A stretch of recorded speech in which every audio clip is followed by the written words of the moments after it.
What's going on, people? We are Tottenham TV, and never a dull day at Tottenham Hotspur. A lot to talk about today.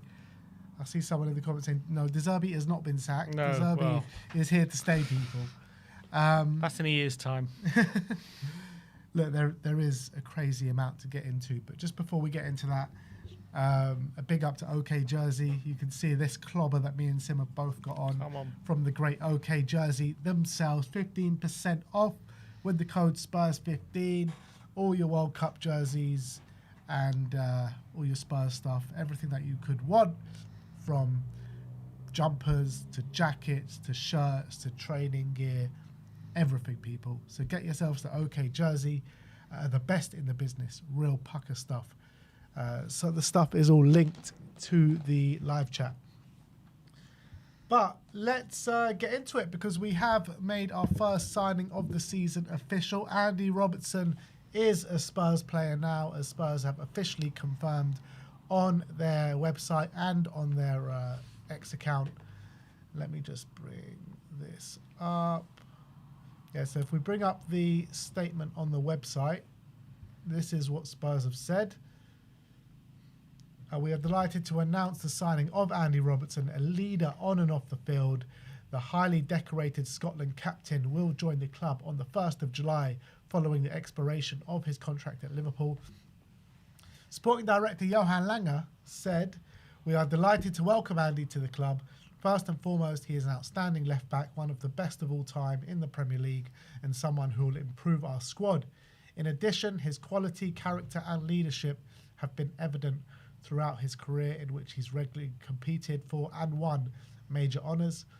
Andy's professionalism and commitment will also be invaluable to the development of our squad, and he shares our ambition and determination to bring success back to this club.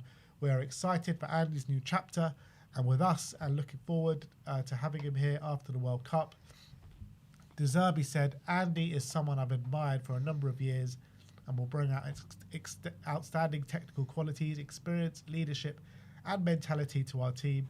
He is a proven winner at the highest level over a long period, and is someone who can be a big player for us both on and off the pitch. I can't wait to start working with him and seeing the positive impact he'll have on everyone around him. Vastly experienced with multiple winners' medals to his name, Andy joins us following a remarkable 9 years at Anfield, having made his first steps into senior football in 2012 with an amateur Glasgow side, Queen's Park. He has enjoyed an incredible rise to the top of English, European and international football in the years that have followed. An intelligent player who has played personally at the heart and the heart.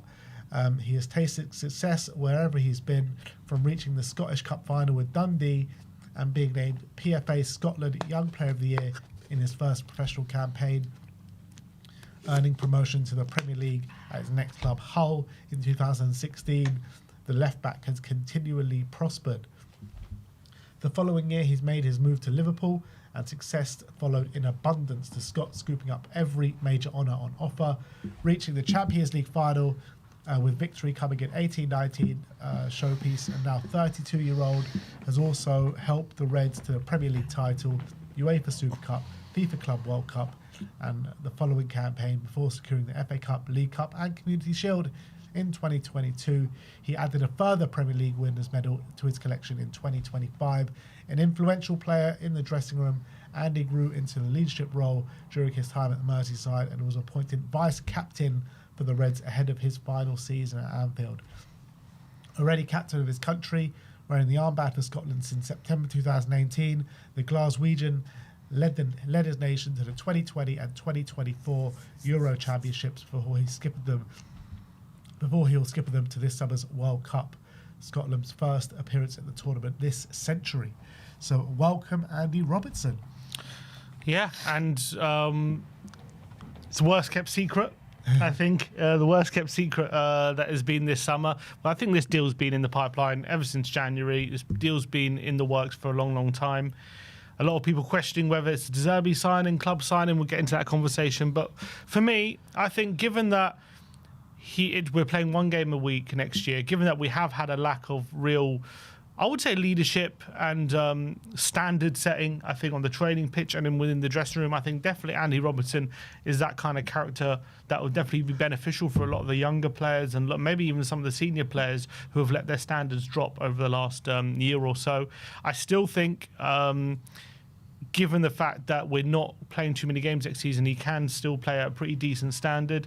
Obviously, he's not the Robertson that he was at his peak, but I still think he's capable of quite good performances. And I think he's definitely a good rotation option for Destiny Udogie next season, who's obviously been struggling with fitness and availability. So having Robertson there is going to be vital. And when he's at his best, we know he's a top left back. And if we can get a decent amount of games of him at his best, then it's going to be a great signing for us. Yeah, but we won't get him at his best because he's past his best. Well, his best now, I'm saying. Oh, his best now, yeah. Yeah, which is still good. I still think he's a top left back when he's at his best now. So I think if we can get him enough games there, I think it's going to be a worthwhile signing, in my opinion. I think the problems come later on when we got European football, and if he's asked to play, more than one game a week, and his physical kind of style of play has probably taken its toll over him over the years, and that's probably affected, every player at that kind of age. It's hard to be your very best when you're, 32, and especially when you're playing such a kind of intense kind of way of playing, pressing every ball, running after every challenge. That's kind of how Robertson's been playing since he's been in Liverpool. But one thing he still definitely has is brilliant technical ability. He's got a great left foot. He's still got that brilliant mentality as well. So you can't take those things away from him. So, look, are we getting the best left back in the league right now at a peak age? No, we're not getting that. But are we getting a player who's been there, done it, can help this squad in the short term and help maybe in this transition period where we start to rebuild kind of... Well, Zerbi said he wants to build a new Tottenham, and I think can he kind of aid in that transition as we go in a new direction after what has been a complete shit show, especially in the last couple of years, and we need a bit of a reset. Can he help with that and maybe even help kind of get Tottenham up the table? I think he can. Yeah, I think it's one that's splitting opinion, obviously. I think, he is a player that has declined. He did show good performance levels for Liverpool last season, it's got to be said. But at 32 years of age, he's not going to get better, he's only going to get worse. So how rapidly is that decline going to be this season? We'll have to wait and see for that one. But I do think he brings... What he's going to bring to us off the pitch is going to be invaluable. I really believe that, because it's something that this squad is massively lacking. And I think that's a massive reason as well why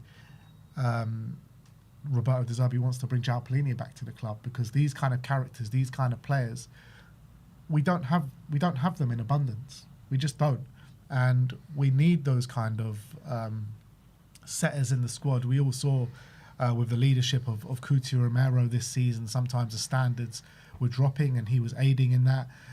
And I don't think that happens if you can have someone like Andy Robertson at the club, because he'll keep those standards in the dressing room. And I think from that aspect, it could be good for us. I'm just a bit apprehensive about what it's going to bring to us on the pitch. I'm not sure how good he's going to be, or maybe in the first half of the season he might be decent, but going into the second half, is he going to be able to keep those up? Going into next season as well at 33 years of age, I don't know. This stuff will all become evident to us as the season goes on. I'm not sure of it just yet, but the reality is, last season he put in good performance levels.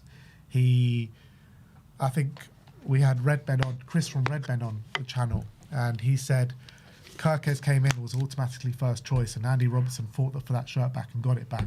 But then towards the end of the season, Kirkes won that shirt back off him. So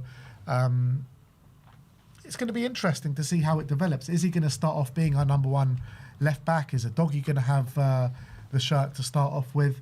If Udogie gets injured for a sustained amount of time, is Andy Robertson going to be good enough to play all those games, week in, week out, and provide for us those big performances on the pitch that we need? I'm not so sure. We'll have to wait and see. But I think it definitely has its values, bringing in Robertson, in my opinion. Yeah, I'm not so worried about him next season. I think next season, as I've said, the fact that we're not in Europe probably benefits him and allows him to get his feet under the table, not overworking himself too much. But then beyond that, we'll see. But I think for next season, I think we should see a pretty good Robertson, in my opinion. Yeah, because as a wise man once said, once that decline happens, it happens quite rapidly. So if that happens next season, which is, it's not exactly beyond all realms of possibility, is it? We've seen it with other players before in the past. I mean, you just look at Sonny, for example. Sonny smashed it in MLS last season. Goal after goal, assist after assist. Now, after 15 games, he hasn't scored a goal yet. That decline has happened quite rapidly this season for Sonny. So I just hope it doesn't happen this season for Robertson, because if it does, then we're automatically lacking a left back again. Yeah, and that's obviously then they're in trouble again. So no, I take your point. Whenever you sign an older player, that's always the risk. And they didn't confirm the length of the deal, did they? I didn't. No. So we don't really know how long he signed for, but I assume it's probably 2 years. Maybe I'd be surprised if it's more than 2 years. Maybe 3 at a push, but it's probably going to be 2. So if it's 2 years, then that's it. Yeah. I'd prefer it just to be 1 year, but I don't think he'd probably accept that. So yeah, I'll probably say it probably would be 2 years. If it's 3 years, I think that's a bit too much. But yeah, 2 years is probably what you can expect. But let's see. Let's see how it progresses this season, because it's definitely a big question mark about if he can keep it up for the whole season. He doesn't have to. I mean, we want him to, but we have a doggy there as well. Yeah, but we know a doggy's injury problems. Yeah, but he's not going to be out the whole season. No, but it's not beyond all realms of possibility that towards in the second half of the season he could get a big injury. It's happened before. I know it can happen again. So, but then he's also only playing 1 game a week, so I'm not too worried about it. I'm not too worried about it personally. Worries me a little bit, but I think he's a player that will also ingratiate his name to the fans as well, because of his application on the pitch, because of his try-hard methods, because of his leadership ability. Spurs love a player like that. If you give your all for Tottenham Hotspur, the fans will give it to you back, and I think he'll do that. But let's go on to social media and X and see how Spurs did release the announcement on the Spurs Twitter. Reckon he takes the number 26? Nah, definitely not. Definitely not. If you go, so this was the video that Spurs released. A lot of people were tweeting saying that's not Robertson, that's Michael Dawson, guys. Which, a lot of people were keen to point out Robertson wasn't in his own announcement video. Yeah, because he is currently out in the USA getting ready for the World Cup with Scotland. Yeah. Still couldn't find some pictures of him or something. I know, it's mad, isn't it? But he did send a message through. But there you go, Robertson, no number on the back. I think he'll be number 3, to be honest. Who's on number? Dragashin's on number 3. Yeah. So I think Dragashin will go this summer, and Robertson will be the number 3, unless they move a doggy to 3, and he gets 33. But doggy's 33 right now, right? No, doggy's 13. 13. Maybe. Ben Davies is 33. Right. Maybe he'll go for 13. Who knows? Isn't that just the example of Ben Davies? The years of this club, he's just never been given that 3. Stuck at 33 forever. But in terms of 26, we haven't had a 26 since Ledley King. They've kind of unofficially retired the number. So they're not going to give him 26, in my opinion. So if you scroll down to Robertson, this is what he had to say. He gave a little message to the Spurs fans. If you scroll down, here we go. I don't know if can the people hear it, but maybe not. Is it on mute, or can you hear it? Can you hear that? Can people hear it?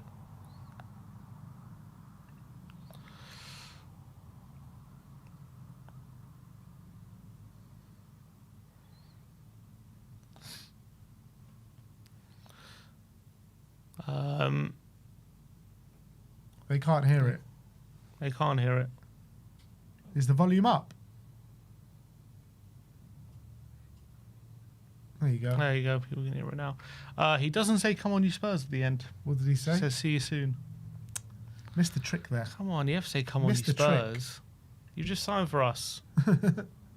Everyone says, "Come on, you Spurs." I guess you still can't hear it, but go to the Spurs social media and you'll be able to hear it. Nice little message from Andy Robertson. I see people in the comments saying, Ben, stop talking smack about Sonny. I mean, it's just reality. I love Sonny. I love Sonny from the bottom of my heart. You know, you won't find many people that love Sonny more than me, but it's just reality with the age he's at. You know, him and LAFC, they're just not having a good season right now. Sonny's defiant. He's still got a lot to give. He said. I hope so. He's still giving a lot of assists. You know, he's definitely providing in that way.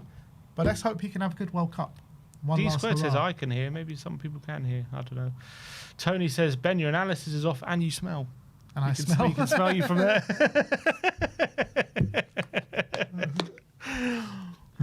We'll see. We'll see whose analysis is off when the season gets going next First season. signing of the De Zerbi era is Andy Robertson. I wouldn't have thought it was going to be Andy Robertson.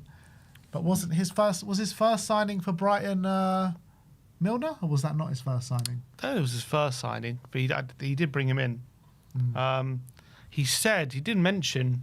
Did he mention his first signing at Brighton was someone you wouldn't expect? I can't remember. Anyway, he obviously De Zerbi. He also did a little video, but on Andy Robertson, keen-eyed people have noticed that he did that clearly in the same video. He did the post-season message with Ben Haynes. He seems to be wearing the same clothes.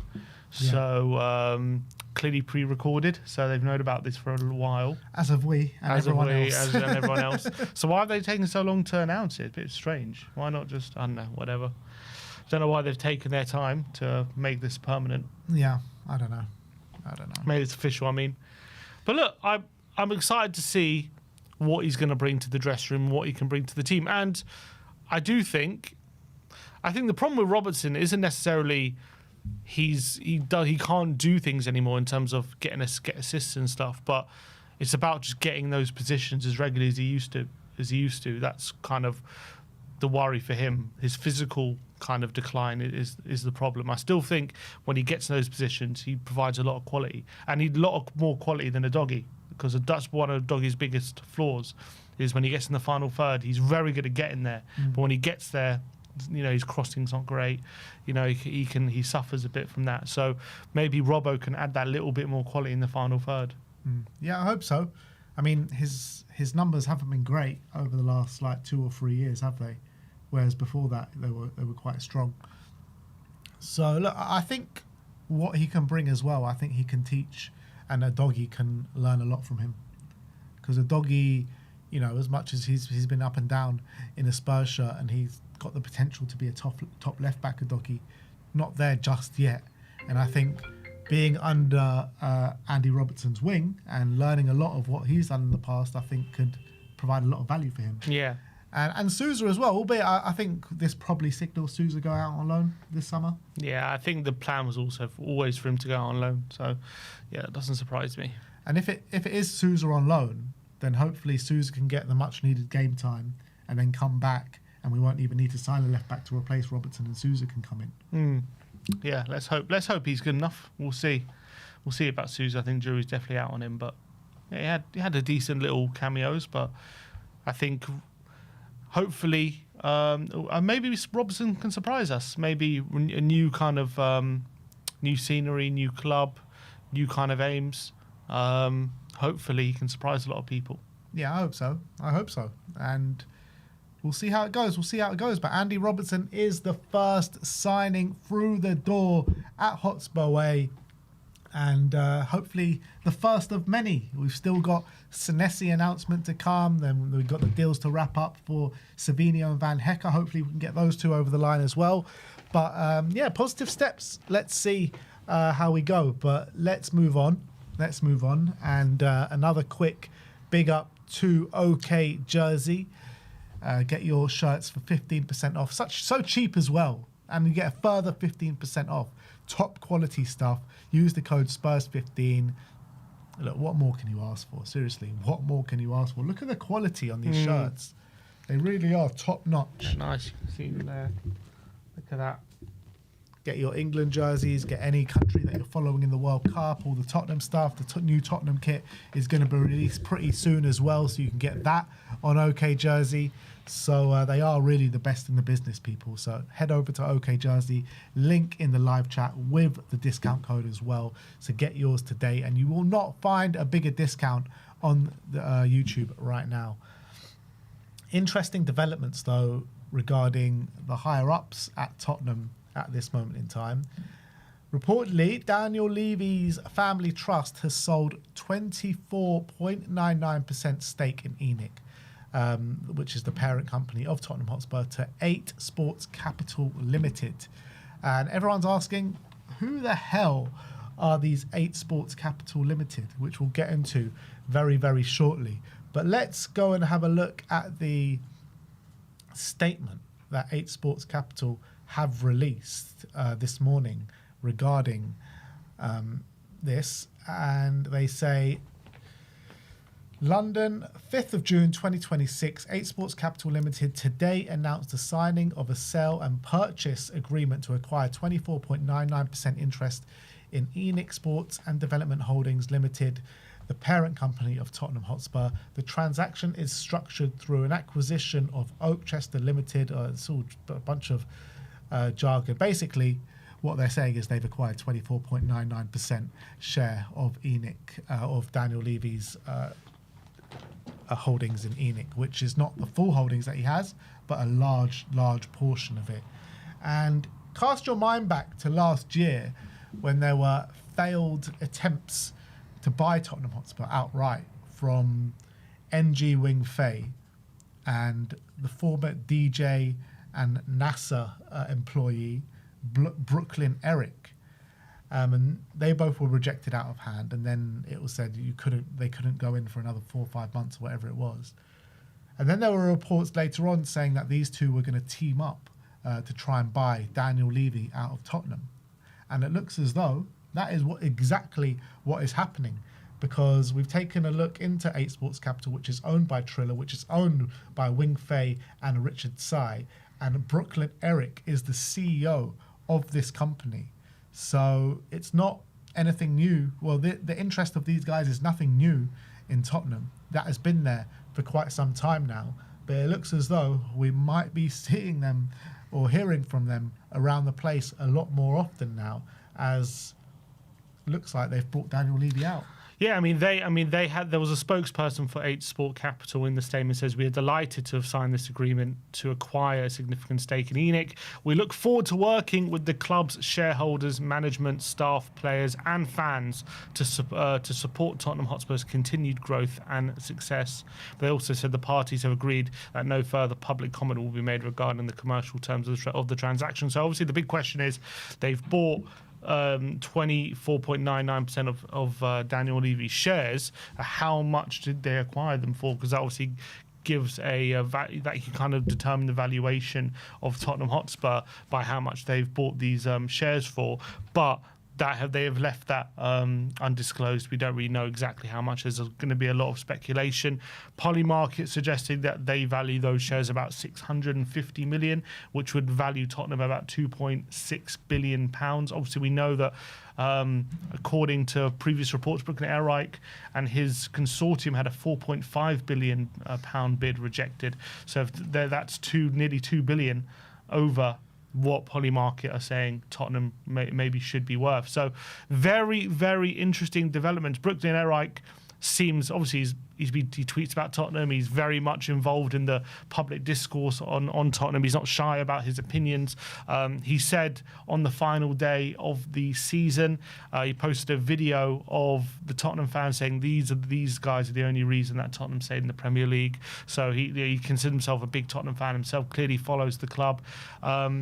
But obviously there's a lot of speculation previously about how serious he was, because this guy was obviously a former DJ turned tech bro, turned billionaire, who was making a lot of public statements about wanting Tottenham, but there was a lot of skepticism at the time about, is this guy really serious? Is this just a massive PR move? Is he trying to get his name out in the media? I think TalkSport, I think maybe Simon Jordan was suggesting this guy ain't serious. He's just trying to drum up interest for his own name, and he might be a Tottenham fan, but he's not actually serious about getting involved with the club. Well, this seems like he's more than serious at this point in time, and him and with the other guy, what's his name? Richard NG Wing-Fei. And they're now back. Richard Tsai. That's it, Richard Tsai. They're backed by now this Richard Tsai guy, who's one of the CEOs of Triller, and he's worth about 10 billion as well within himself. So all of a sudden, you've got a group of guys coming into the club with Brooklyn ENIC involved, who is a passionate Tottenham fan,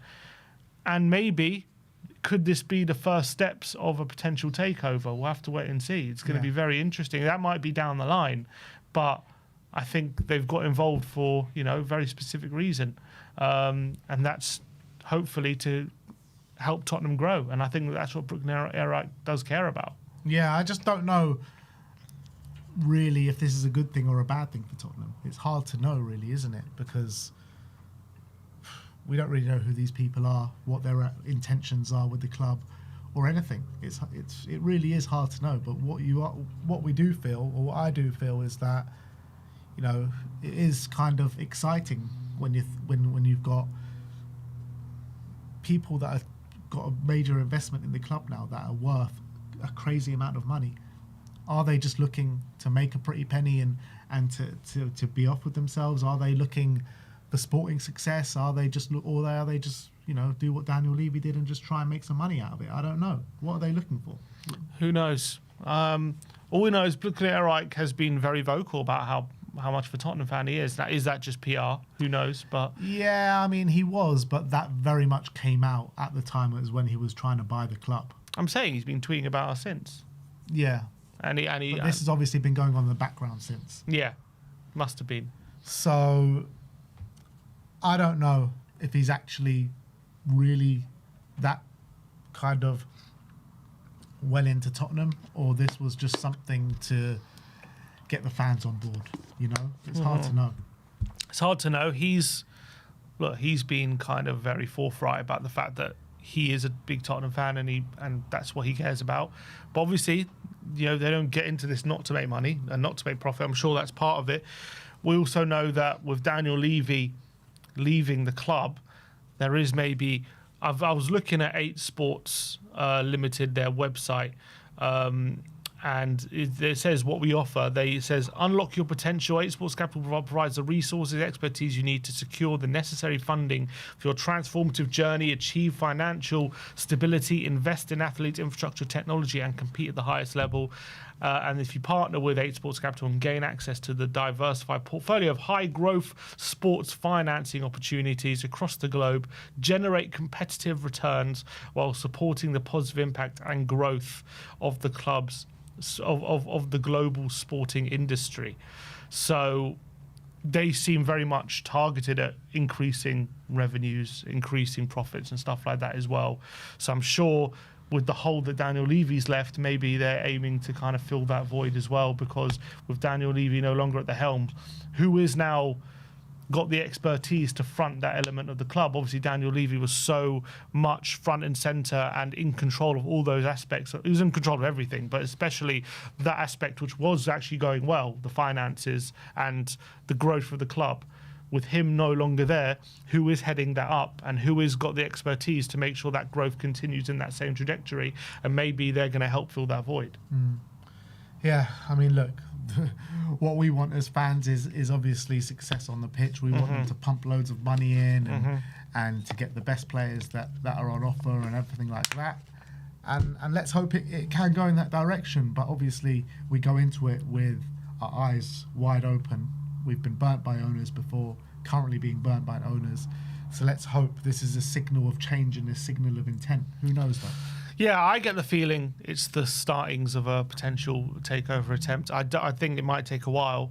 Obviously, this comes off the back of literally, a week ago, the Lewis family, Charrington, both making statements saying that, making things very, very clear, they are not for sale, they're in it for the long haul, and this is not a case of we're going to just try and make as much money and bail. So it's quite interesting this has happened so soon after that. Obviously, they don't have control over Levy selling, or the Levy family trust selling their the amount of shares that they've sold from Tottenham. Obviously, he's now no longer part of Tottenham, but he's still got those shares at ENIC, which he's now sold. So they have no control over that. But I do wonder if... I think they've come on board, I think, with the long-term goal of maybe a possible takeover, I reckon. That's why I get the feeling. Yeah, it could very well be. Because, look, we know that that's what their intentions were at the beginning. Yeah, they exactly. wanted to take over the whole of Tottenham. So that's still going to be their intentions, I believe. It's just about if it's going to be possible, if ENIC will let that happen, if the Lewis family will let that happen. Because they've told us their intentions. Whether that's true or not, who knows? Everything will become more evident in the coming probably years. I mean, I don't think we'll see anything about this apart from a year, at the very minimum. Yeah, no, it's going to take a while, and obviously we know that the reported fee of that was rejected for was $4.5 billion. So whether they'll need more than that down the line to get an acceptable offer for the Lewis family, it's going to be interesting. So I don't know how much that they would need, but it's going to be. I don't know what's going to change having them on board. Maybe will there be more investment? Maybe will they help with some stuff? Will they help kind of take the club to another level? Who knows? I don't know what's going to change, but it's a very interesting development. That's what we do know. Brian Daigle's in the live chat though, and he says it's the 5th of June 2026, and after 25 years, I can finally say that Tottenham Hotspur is a Daniel Levy free zone. He still has a small percentage in ENIC, very small. About 5%, 4%? Yeah, something very small around. Yeah, that's it, 4%. But it's nowhere near as significant as that 25%. Yeah. So look, it's hard to get excited about it, isn't it? You want to be excited about it because it's like very rich people, billionaires, coming forward and taking Daniel Levy's shares off him. But it's hard to know when you don't know their intentions and you don't really know who these people are. Yeah. I guess we'll just have to wait and see how things change, if they have an influence within the club, within the boardroom, and what their long-term goals are. And let's see. But Daniel Levy no longer owning such a big stake in ENIC is quite significant news. I think it's significant long-term. I think in the short-term, probably nothing changes immediately. I don't think it affects our summer too much or anything like that. But I think long-term, we'll have to see what kind of effect this does have on the football club. Yeah. So that's that. Daniel Levy has sold his 24.99% of his shares in ENIC to these guys. What's that? 8 Sports Holding, NG, Wing Fei, Richard Tsai, and the CEO, Brooklyn Eric. By the way, Brooklyn Eric does follow us on X. So let's get him on the channel, people. Let's get him to come on and state his intentions and give us a bit of a lowdown on what their plans are. So if you want to see that, go over to X at him and tell him to come on We Are Tottenham TV.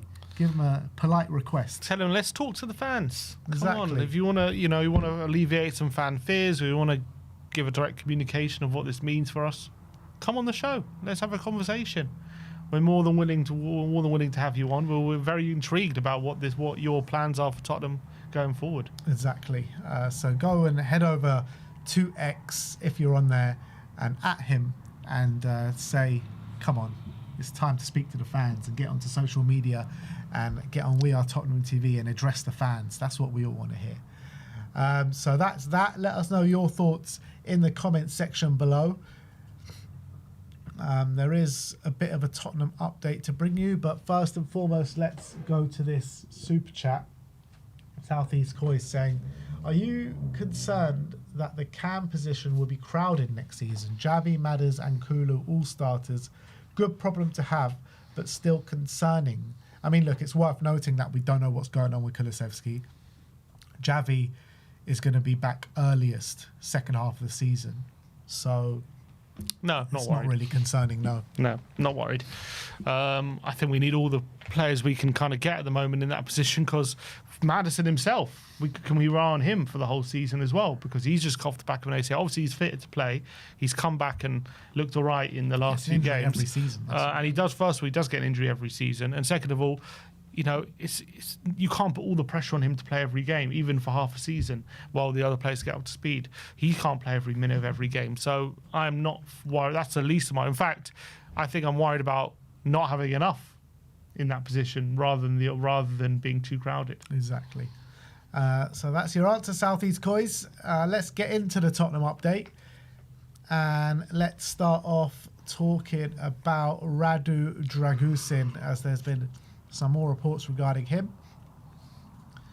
And the reports claim, the reports are from Alistair Gold, saying that Radu Dragusin is now expected to depart this summer. There's plenty of clubs in Serie A looking to take the Romanian back to Italy. So that's good. That's a good sign that there's plenty of interest in him. I always thought, you know, there would be, to be honest, especially in Serie A. And I think with the reports that Spurs are trying to get Van Heckeren very serious about it, I mean, it makes total sense. Yeah, I mean, considering that it probably spells the end of Romero as well. I mean, Dragusin, and there's probably even an afterthought after that, if we're being honest. I don't think that De Zerbi, he's a De Zerbi kind of player anyway. Even if we had a shortage of centre-backs, he would probably be the ones to make way for someone else to come in. So he was never going to stay. I don't think it's worked out here at Tottenham. I don't think he's good enough to be a Tottenham player, if I'm being honest. So I think we get a fee for him, whatever it is, and we sell him and we move on. I think it's probably a lesson in recruitment. I think it's a lesson in when we have to look at why we signed him and learn some lessons about what we were looking at, because we got this one wrong. I know he had the ACL and all this kind of stuff, and obviously contributed, don't get me wrong, and maybe if that didn't happen, we would be talking about him a little bit differently. But for me, even before the ACL, he wasn't good enough, to be honest. He wasn't the right player, especially for like Ange ball and now for De Zerbi ball. So I think this transfer is probably one of the ones you look at as a big failure in recruitment, as why we'd signed off on a £30 million player that was a complete, total wrong fit. Yeah, it felt like, because we brought him in the January, didn't we? Yeah. It felt like just a bit of a panic buy at that time, because we were like, oh, we need a centre-back, all our centre-backs are injured. And as soon as we signed him, all our centre-backs got back fit. So it was probably just a bit of a panic buy at the time, because we were just desperate for a centre-back. Yeah.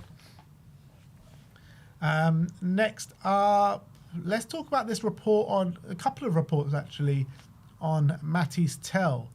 Not exactly the most reliable sources, but maybe there's no smoke without fire. We'll have to wait and see. A journalist called João van Boysen says that FC Porto are considering a move to Matthijs Tel. Lille, Frankfurt and Bournemouth have also inquired about the player recently. A loan with an option to buy is possible. And Sebastian Vidal, who's also not very reliable, says that Tel could leave Tottenham this summer. The French striker is considering a departure in order to secure more playing time.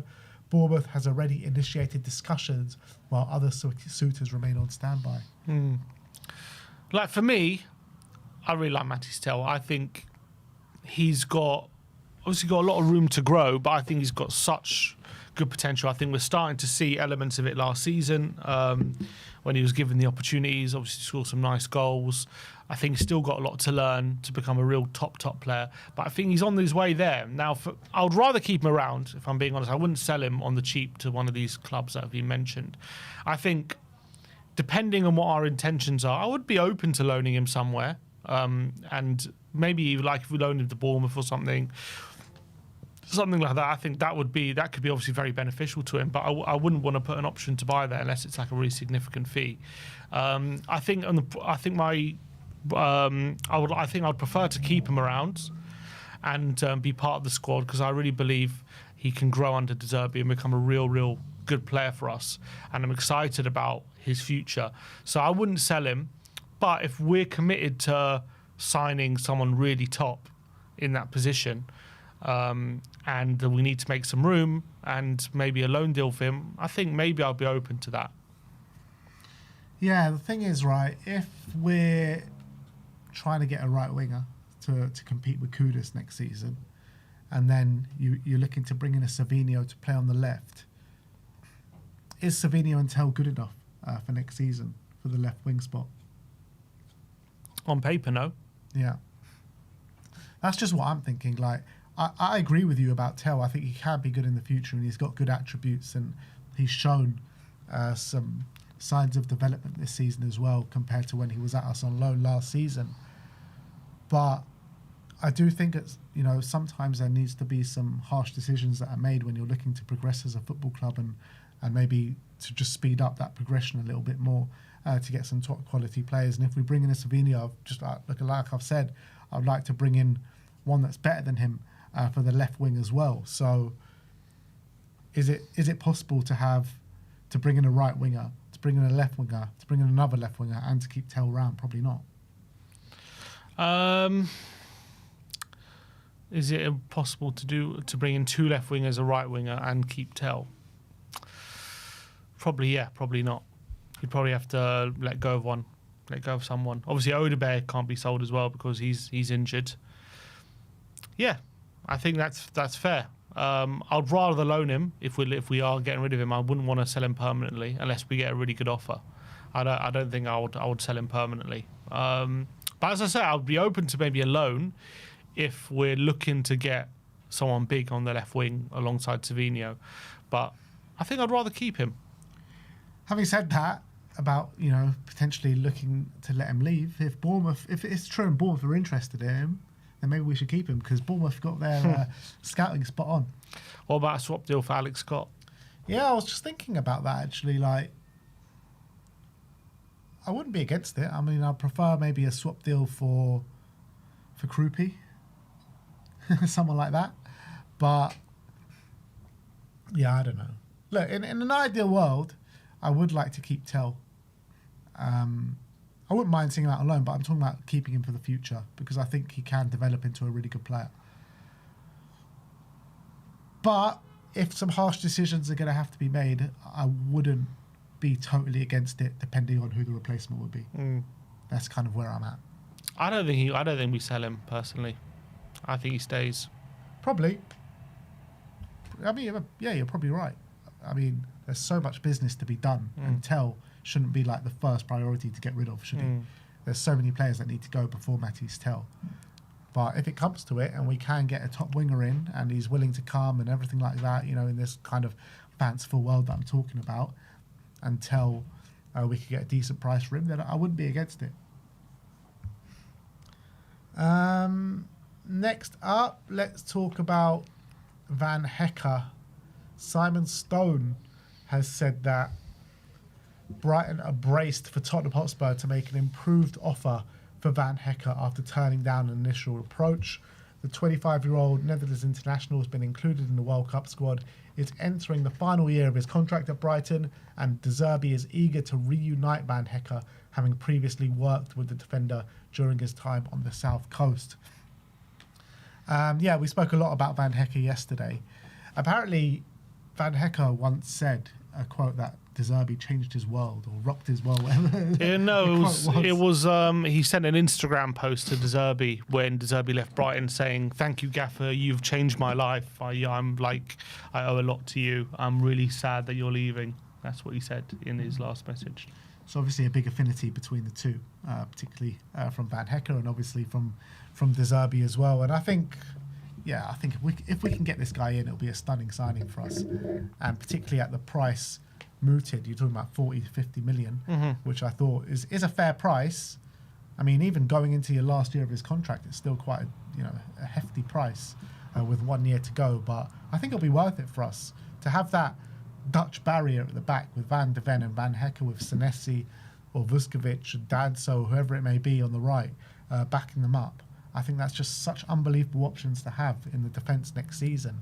And I really believe that Van Hecke, Van de Ven back two is mouthwatering. Yeah, I think so as well. I think his ability on the ball is phenomenal. I think, obviously, when you're comparing it to what we're losing in Romero, obviously his availability when it comes to maybe some injuries and suspensions, that's obviously much better. Van Hecke's very consistent in terms of his availability, pretty reliable from that point of view. I think he's been an outstanding performer for Brighton over the last few years. As I've said, I was watching very closely when we played them at the Lane. I thought he was absolutely excellent with some of his passing, and I think he brings something. Do I think he's an upgrade on Romero? I don't. I think Romero's a better player, if I'm being honest. But Romero, as we've said, there are other things there with maybe his reliability and also his availability at the end of the day. I mean, when you look at his Tottenham career as a whole, he's just unavailable too often, and that's just a reality we've seen. So I think Van Hecke definitely sorts that out. So I think what you lose maybe in quality with Romero, you maybe gain in reliability and availability with Van Hecke. I think Romero's just, he's a better player in most aspects. I think defensively, and I think on the ball he's a better player than Van Hecke. But to get a player like Van Hecke who's not a massive drop off on Romero when it comes to on the ball, which is hard to find, is something really good, and that's a massive plus as well. I think he would be a brilliant partnership with him and Van der Ven, and I also think him and Senesi could be a brilliant partnership. I know a lot of people are saying, "Oh, they're both slow, and maybe we get caught out too often and stuff like that." But I think for most games, I think they'd be fine, and I think we could control the game on the ball, and potentially you've got two of the best players in build-up in the league partnering each other, and I think that's also a potentially mouth-watering prospect. So I think it's a top signing. As I said, when we were speculating if Romero's going, and we'll talk about Vuskovic in a sec, but I think he's the kind of perfect replacement for Romero, in my opinion. I don't think you'd get much better than him. And it's a bonus that he knows De Zerbi. They get along very well, and he hopefully won't have to have too much of a learning curve to how De Zerbi wants to play football. So I think it's a very exciting signing. And I also think, I agree with you, paying the money, even though you could argue paying 45 to 50 million for the player 1 year left in his deal was a bit much, but I think you're paying a bit of a premium to get ahead of the competition, get him in now. Don't negotiate too hard to let this deal rumble on, because then you do risk the likes of Chelsea, Liverpool coming in and swooping in and us missing out on him, like maybe we've done before. Obviously, they can still do so, but we've stolen a march on them, and there's a reason for that. And hopefully, we can get this deal signed before the World Cup. That'd be brilliant. So, I think you pay a premium now, get the deal signed, and not leave it up to chance, in my opinion. So that would be obviously a really good piece of business. But obviously the question marks leaves to what we do about Vuskovic if this happens. Yeah. That we've been talking about, do we bring him in first team? If Van Hecke signs, there's not much space for him, is there? And do we look to loan him out again? Is it a case of if we get a massive offer, do we sell him even? What do we do with Vuskovic? Yeah, it's a difficult one. It really is a difficult one, because I want to see Vuskovic come in and start next season. I really do, and I might even prioritise that over bringing in a Van Hecke for next season. But if it's a possibility that we can have a Vuskovic just as backup to Van Hecke or in rotation with Van Hecke for the right centre back, I would take that as well. I think that's unbelievable to have. And have maybe Danso just, filling in behind them, or even sell Danso. So that's what my preference would be. I think my number one preference would probably bring in Van Hecke and have Vuskovic alongside him, or not sign Van Hecke at all and just prioritise Vuskovic's development, because I think Vuskovic probably definitely has a higher ceiling than Van Hecke, and I think we'll reap the benefits of it long term for sure. So look, if it means selling Vuskovic, I'll be massively against that. I really would be.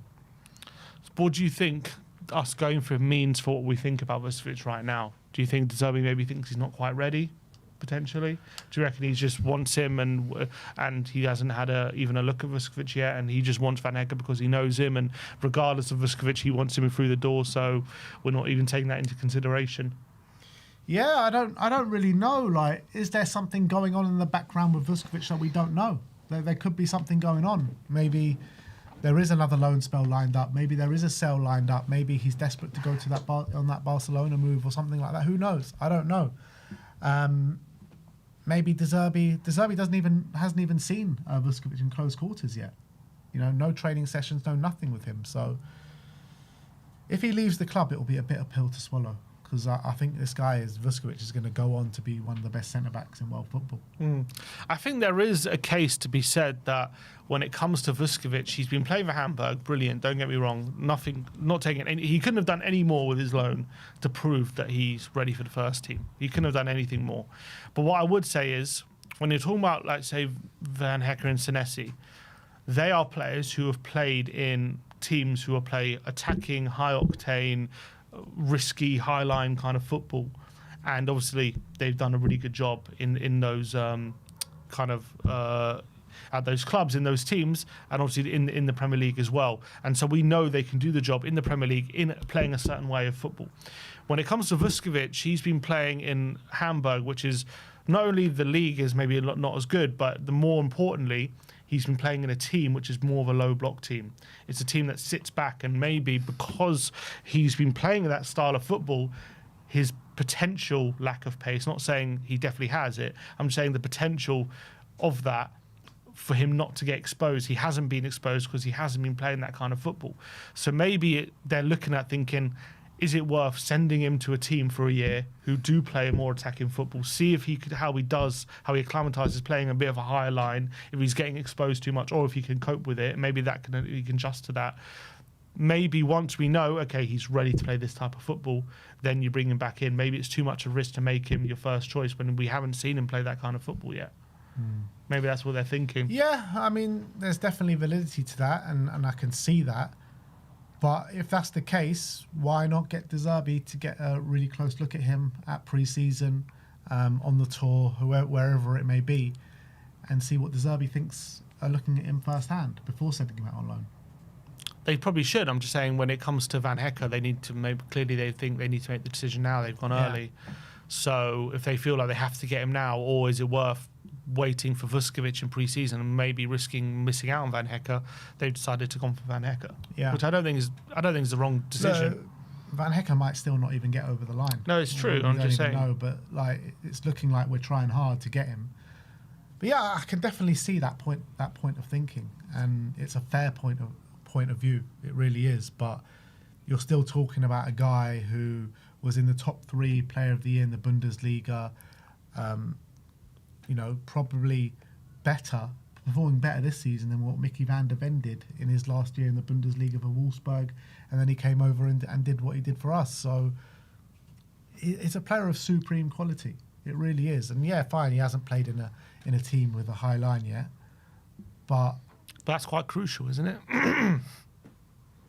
It's crucial that he hasn't played it, but because we saw it. I know, but I'm not comparing him to Dragusin. I'm just saying, same with Dragusin. He was performing at a very high level, but in Serie A, but in a different system. And he came to Spurs, it just didn't quite fit. I'm not saying Vuskovic is the same. I think Vuskovic is different because he's very comfortable on the ball, different element. But I'm just saying the big question mark about Vuskovic is his pace. That's obviously the big worry. That's a big question mark on Van Hecker as well. Yeah, but we know he can play it. We've seen it. Mm-hmm. We don't know that with Vuskovic. That's the difference. So that's why they've gone for Van Hecker, I think. It's also, you got to talk about Van Hecker. I mean, he did make the most errors leading to a goal in the Premier League last season. Mm-hmm. And that's probably because of his pace. Well, I think it's actually because of his riskiness on the ball. Right. I think that's probably why. I guess the two most were him and Verbruggen. Mm.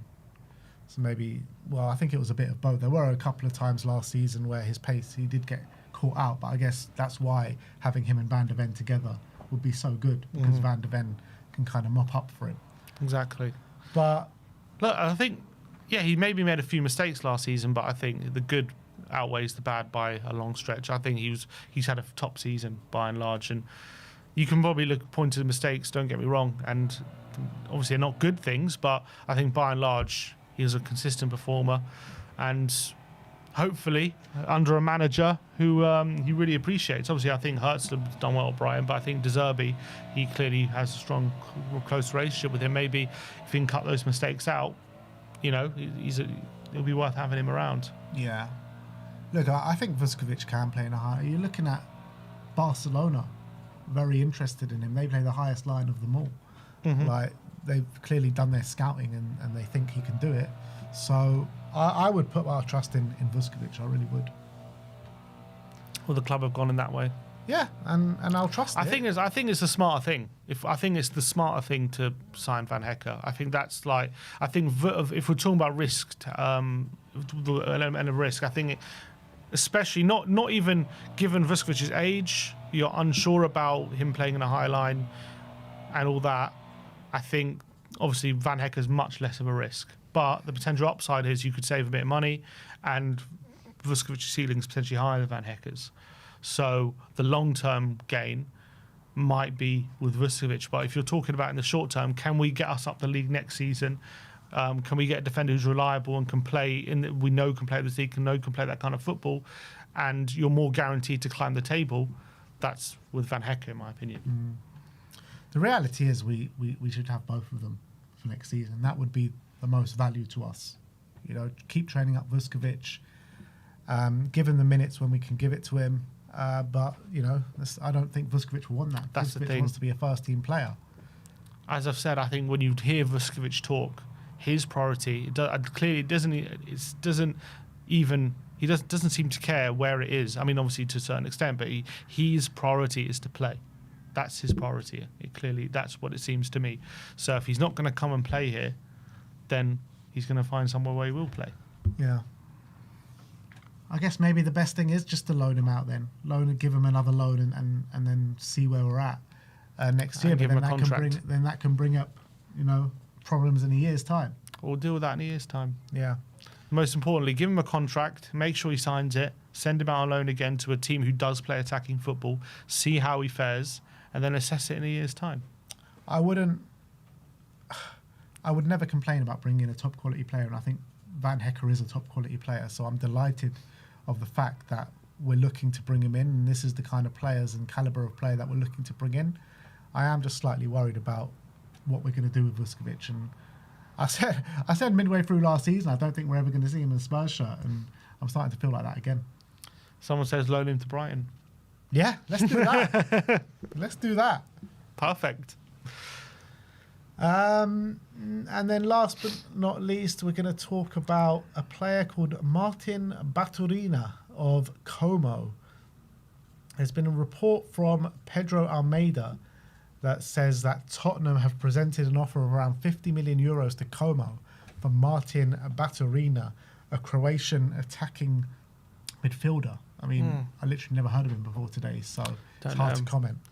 Attacking midfielder, obviously, they play with two because they got Nico Pats there. So I think maybe they play them together. I've seen some of his stats, and he seems to be very creative.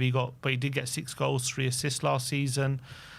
I don't know. I'm guessing he's in the World Cup for Croatia, so we could take a look at him there. We do need another number 10, and we were linked with him, and we're linked with a guy from Napoli as well who hasn't played that much, but apparently he's also very good. So Vergara, yeah. Maybe apparently those reports were rubbished.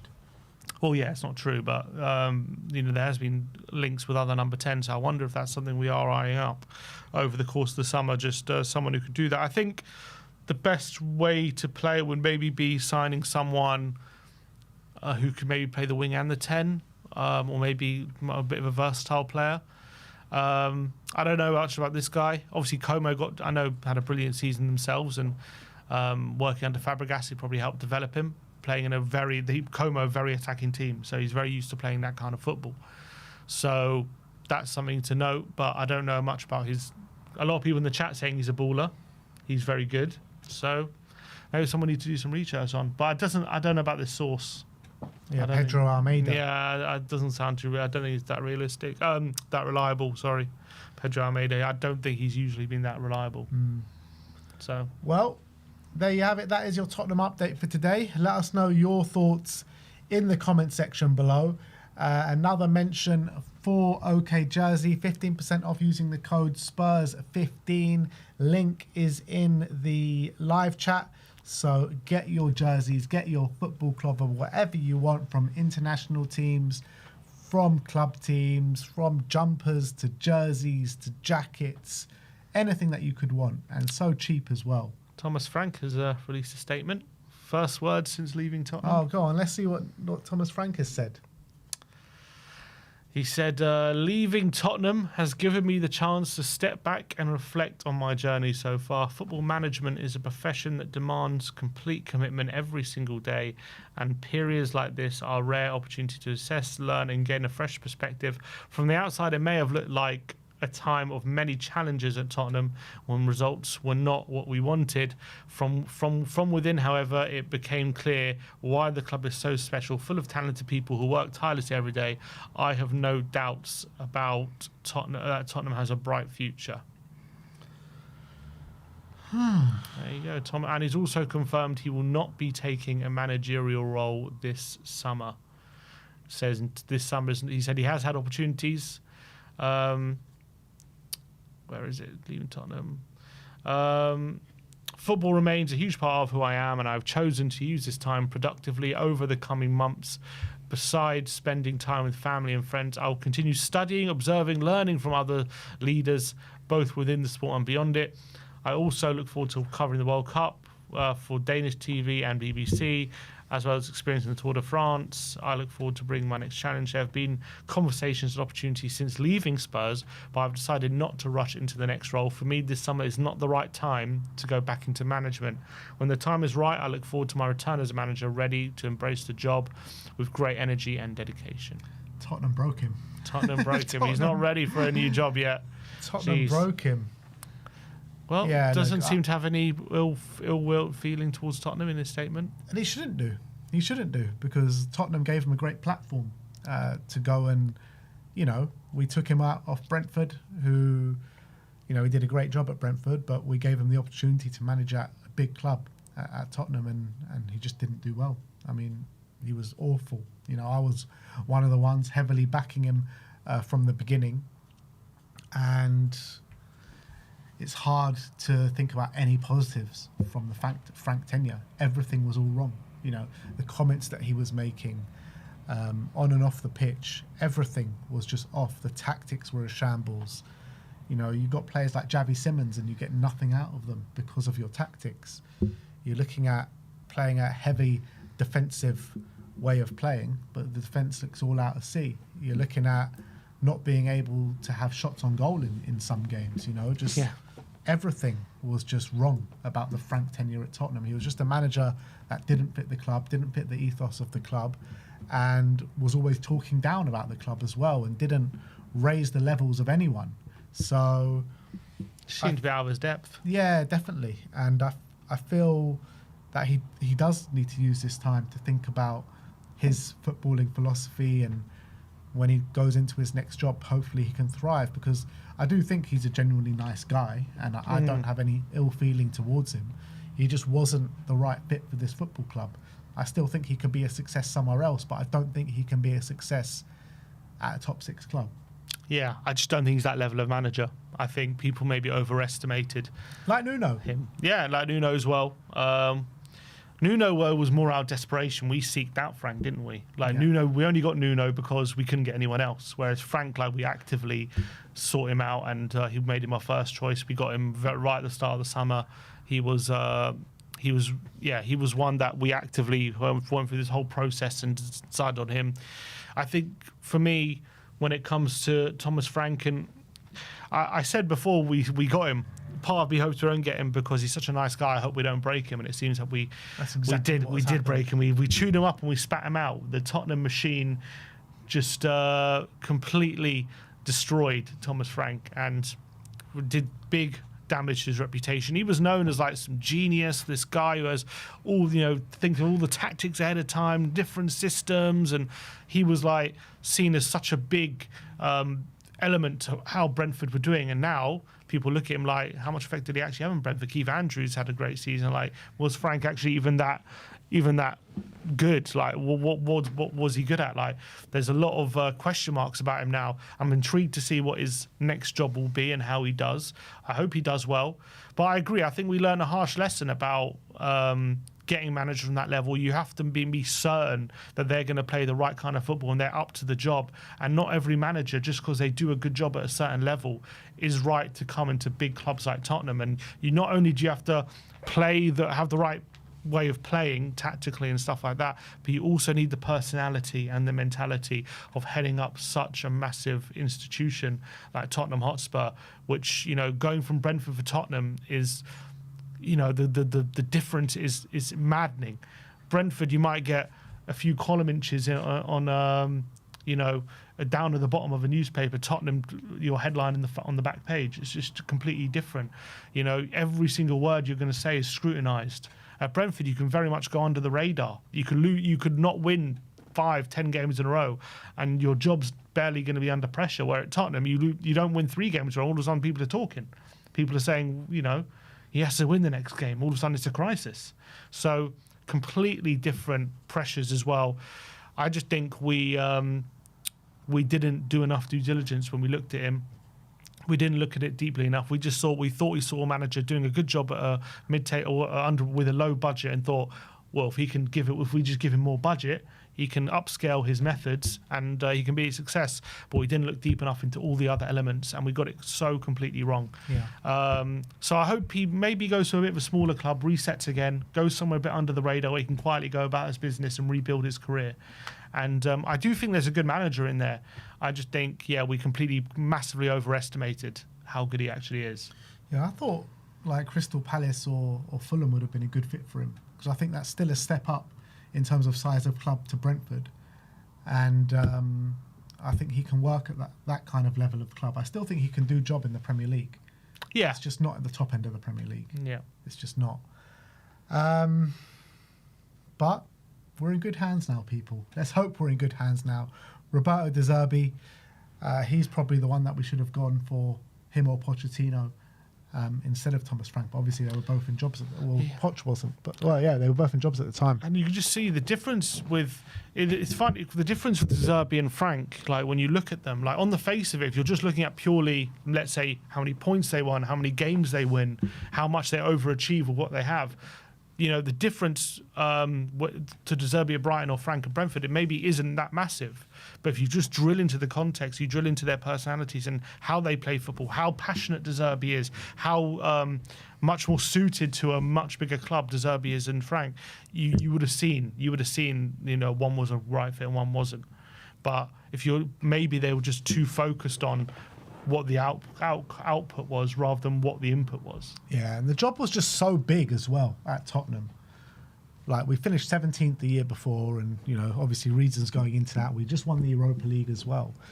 And he had such a big task on his hands to get Tottenham back, challenging for European football, you know, trying to take on the football that Ange tried to bring to the club and try and build on that. Because that's literally what he said when he came through the door. Ange did such great work at this football club. It's my job to build on that. And all he did was break it down. I mean, you could look at it both ways. I mean, it is what. Don't get me wrong. I'm not saying it was easy coming in at Tottenham. And Vinay's been saying, look, Frank wasn't given the best set of cards, all this kind of stuff. Which is true. Which is true. I'm not denying that he came in, it was an easy job. But on the flip side, you could also argue we did finish 17th, right? It shouldn't be too hard to improve on that. It shouldn't be too hard to get much better than that league position. And he was really failing at even doing that. So, like, there was a kind of bare minimum, which he wasn't even... I think someone said the bar was set on the floor and he was tripping over it. And that's kind of how I see Thomas Frank's time at Tottenham. Yeah, it's true. But it is what it is. He's gone now. Yeah. We're on to better things. We've got Roberto De Zerbi at the helm. And let's hope we have a strong summer and we can attack next season and hopefully get ourselves back into Europe, people. Yeah. And I think, De Zerbi's given us all some hope. Yeah, Into absolutely. next season. And how Tottenham seem to be moving in this market, let's hope we continue to see it. Yeah, I mean, I'm not getting too excited about the market just yet. I'm just not. Like, we've been burnt so many times, so many summers, so many failed attempts for players. It's just like, we need to assess it when it's all said and done. I'm just glad we're moving early. Yeah. That's the biggest difference so far, is that we've already got 2 signings over the line and we're looking to be very heavily interested in these 2 players, Savinho and Van Hecke, but they're not over the line yet. They're not over the line yet. But when I hear, and as well, when I hear Lang as the one making the quotes for Robertson, all this kind of, like, why is he doing it? Like, why is he still here? He is leaving. He's leaving. He's not leaving. He is. I hope so. Do you remember before we got Frank? Frank wasn't doing the the quotes anymore for Brentford. Yeah, you're right. But we still got Johan Langer doing the quotes for us. You're right. He shouldn't be. But yeah, look, that is it from us today. We'll see you all very, very soon. Thank you, everyone. Have a great weekend, whatever you're doing. And we'll see you soon, guys. Like, subscribe, and comment. And as always, come on, you Spurs.